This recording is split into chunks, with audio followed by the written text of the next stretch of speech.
सब कैसे हो। आज हम लोग क्लास 10th का चैप्टर 10 जिसका नाम है ब्रीथ उसको स्टार्ट करेंगे। इसमें बच्चों पहला जो हम लोग को पढ़ना है, 3 फिगर गिवन है। पहला ब्रीथ है और एक लाइन है, जिस लाइन का नाम है PQ। इसमें ध्यान रखिए बच्चों, ब्रीथ से क्या है बाहर है, दूसरे वाले में ब्रीथ के अंदर है और तीसरे वाले में क्या है ब्रीथ को स्पर्श कर रहा, मतलब टच कर रहा है। बच्चों जो ब्रीथ से जो बाहर है उस रेखा का जो नाम है अप्रतिच्छेदी रेखा, जो सर्कल से क्या है बाहर है। ध्यान रखिए उस रेखा को क्या बोलेंगे, अप्रतिच्छेदी रेखा। दूसरा जो सर्कल को कट करेगा, लाइन वही है और इस बार सर्कल से क्या है बाहर है, जिसका नाम क्या है अप्रतिच्छेदी रेखा। जो सर्कल को कट कर रहा उसको बोलेंगे छेदक रेखा।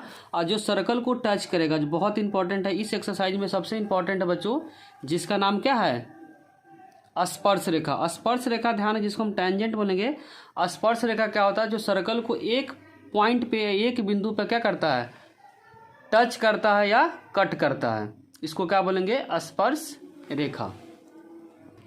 10.2 में बच्चों लिखा हुआ है ब्रीथ की स्पर्श रेखा का जो डेफिनेशन गिवन है। स्पर्श रेखा क्या होता है, किसी ब्रीथ की स्पर्श रेखा वह रेखा है जो ब्रीथ को केवल एक बिंदु पे प्रतिच्छेद करती है। जैसे कि हम लोग फिगर में देखे हैं, ध्यान रखें बच्चों क्या लिखा हुआ, केवल एक बिंदु पे प्रतिच्छेद करती है। तो ध्यान रखें स्पर्श रेखा वह रेखा होता है जो ब्रीथ को किसी एक बिंदु पे प्रतिच्छेद करती है।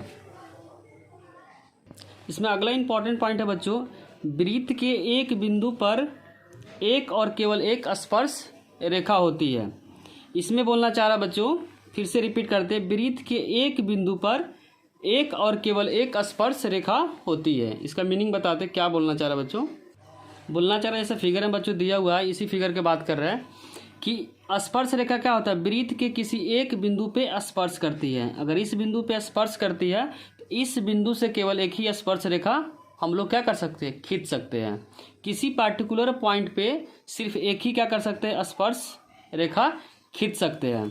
जैसे कि एक और एग्जांपल लेते हैं, जैसे कि बच्चों एक सर्कल बनाए, सर्कल का क्या है एक स्पर्श रेखा, और इस पार्टिकुलर P पॉइंट से एक ही स्पर्श रेखा हम लोग क्या कर सकते हैं, खींच सकते हैं। ध्यान रखिए कि एक पॉइंट से एक ही स्पर्श रेखा खींच सकते हैं।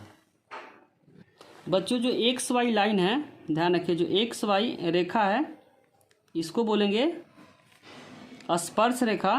क्या बोलेंगे बच्चों, स्पर्श रेखा।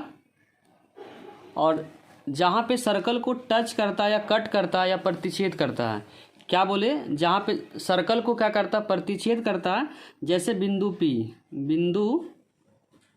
P उसको बोलेंगे बच्चों स्पर्श बिंदु। जहाँ पे स्पर्श बिंदु, क्योंकि वर्ड बार बार बच्चों क्वेश्चन के अंदर यूज होगा। जहाँ पे सर्कल को प्रतिच्छेद करता है उस पॉइंट को बोलेंगे स्पर्श बिंदु और लाइन को बोलेंगे स्पर्श रेखा। अगला बच्चों इसमें 3 पॉइंट लिए, 2 क्या है 3 रेखा लिए, 2 तो स्पर्श रेखा है।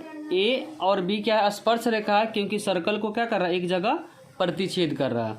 उसी तरीके से C और D क्या है, सर्कल को एक पॉइंट पे क्या कर रहा है, प्रतिच्छेद कर रहा है। और PQ जो लाइन है क्या है, छेदक रेखा है। छेदक रेखा क्या होता है, जो सर्कल को कट कर दे।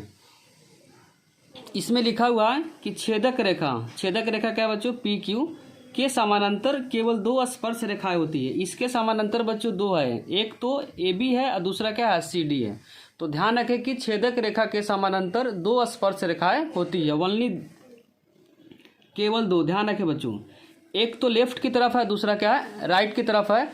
इस तरह क्वेश्चन MCQ में आने का बहुत ज़्यादा चांस है, इसे ध्यान रखें। फिर से रिपीट करते बच्चों, छेदक रेखा के एक लेफ्ट में समानांतर रेखा और दूसरा क्या है राइट में स्पर्श रेखा है। तो छेदक रेखा के समानांतर 2 स्पर्श रेखाएं केवल होती है। यहाँ पर भी कर सकते बच्चों, ऐसे भी हो सकता है इसका डायग्राम। एक क्या है, ये स्पर्श रेखा है, ये भी क्या है स्पर्श रेखा, ही क्या है छेदक रेखा। तो छेदक रेखा हमेशा 2 के क्या होता है, स्पर्श रेखा के समानांतर होता है। इसमें क्या पढ़ेंगे, एक ऊपर की तरफ है, क्या है नीचे की तरफ। यहाँ पे क्या है, एक लेफ्ट की तरफ एक राइट की तरफ। हमेशा ध्यान है किसी भी तरीके से करेंगे तो क्या होगा, दो समानांतर स्पर्श रेखा होगी।